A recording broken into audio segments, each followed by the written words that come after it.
Sobrang gaan lang talaga ng Honda Beat kaya perfect na perfect ito sa mga beginner. Ang timbang nito ay 89 kilos lang at napakababa pa ng seat height kaya hindi mahirap abutin. At ang maganda sa motor na ito, mataas ang kanyang ground clearance, 147mm. At isa pa ang motor na ito sa pinakamatipid sa gasolina pagdating sa mga scooter. Ilan lang yan sa pag-uusapan natin sa video na ito kaya kung nagbabalak kang bumili ng Honda Beat para sa iyo ang video na ito dahil pag-uusapan natin dito ang kanyang features, ang kanyang presyo, ang kanyang forma. Pag-uusapan na rin natin kung bakit sulit bilhin ang Honda Beat na ito.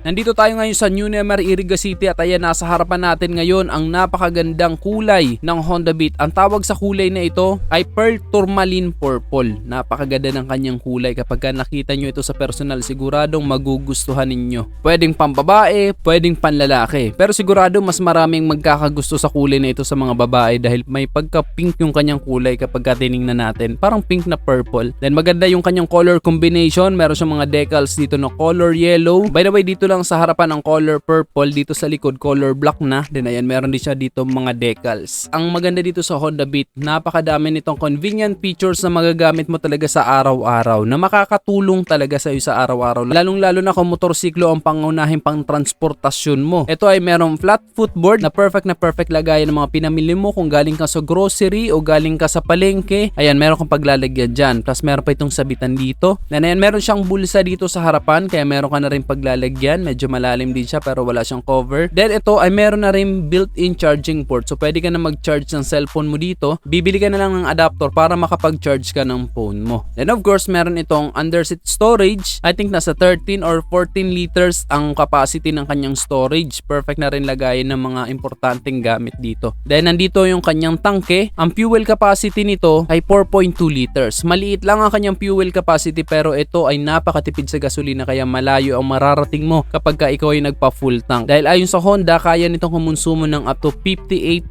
km per liter. Actually, kaya pang umabot ng 60 km per liter. Ayon na rin sa mga nakasubok ng Honda Beat. At noon pa man talagang subok na ng Honda Beat na matipid talaga sa gasolina at hindi ka talaga mabibitin sa performance. Kaya hindi nakakapagtaka kung bakit dumami bigla ang naka-Honda Beat dito sa Pilipinas. Lalo pa ngayon na mas lalong pinaganda yung kanyang forma na naka-LED na rin yung kanyang mga ilaw. Yung mga previous version kasi hindi pa naka-LED pero ito LED na, so mas maliwanag na yung buga ng kanyang stock na ilaw at mas pinaporma, lalong-lalo na dito sa harapang bahagi nito. Ayan, naka-LED yan, tapos yung kanyang mga turn signal lights, maganda din yung pagkakaporma, tapos dito sa kanyang taillight, ayan, maganda din yung pagkaka-design. Anyway, naka-bulb type naman yung kanyang ilaw dito sa likuran, pero maliwanag din naman kaya kitang-kita din lalong-lalo na sa gabi. At ang maganda dito sa Honda Beat, yung kanyang mga gulong tubeless na ito. Ang sukat ng kanyang gulong dito sa harapan ay 80/90/14, sa likod naman ay 90/90/14. Then ayan nga, naka-tubeless na ito, kaya kahit ito ay matusok, hindi basta-basta sisingaw. Nasa sayo na lang din yan kung lalagyan mo ng tire sealant para hindi na talaga maaabala kung sakaling matusok. Sa suspension naman ito, telescopic fork sa harapan, sa likod naman ay single shock. At yung kanyang preno naman dito sa harapan ay naka-disc brake, sa likod naman ay naka-drum brake. At malakas din ang braking power ng Honda Beat. Then nakagandahan dito sa Honda Beat, meron pa rin itong kickstarter. Kaya kung sakaling hindi gumana ang electric push start, mapapaandar mo pa rin ito sa pamamagitan ng kickstarter. Then pagdating naman sa makina nito, ito ay 110cc 4-stroke single overhead cam air-cooled ESP engine.